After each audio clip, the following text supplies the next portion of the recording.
আসসালামু আলাইকুম রহমতুল্লাহ। সারা দেশে প্রবল বৃষ্টিপাতের ফলে বিভিন্ন জায়গাতে অনেক গাছসহ বিভিন্ন স্থাপনা ভেঙে পড়েছে। তো আমাদের খিলগাঁও থানার ১ নম্বর ওয়ার্ডের পুলিশ ফাঁড়িতে একটা গুরুত্বপূর্ণ সড়ক, এই সড়কের প্রবেশমুখে খিলগাঁও সোসাইটিতে একটা গাছ আপনি আমার পেছনে দেখতে পাচ্ছেন হেলে পড়েছে। তো গতকালকে আমাদেরকে এলাকার সোসাইটির মুরব্বীরা অবগত করেন এবং তৎক্ষণাৎ আমরা সিটি কর্পোরেশনকে অবগত করি।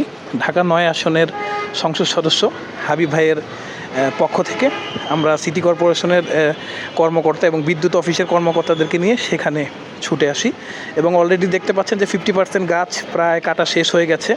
আমরা এখানে সাময়িকভাবে একটু যান চলাচল বিঘ্নিত হচ্ছে, তা আমরা জনগণের নিরাপত্তার কথা চিন্তা করে একটা ব্যারিকেডের মতো এখানে দিয়ে যত দ্রুত সম্ভব গাছটাকে নিরাপদভাবে অপসারণ করার চেষ্টা করছি। তো পর্যায়ক্রমে আমরা খবর পাচ্ছি যে আরও বিভিন্ন জায়গাতে এরকম গাছ ভেঙে পড়েছে। তো ইনশাল্লাহ আমাদেরকে অবগত করবেন এবং আমাদের এমপি মহোদয়কে অবগত করবেন।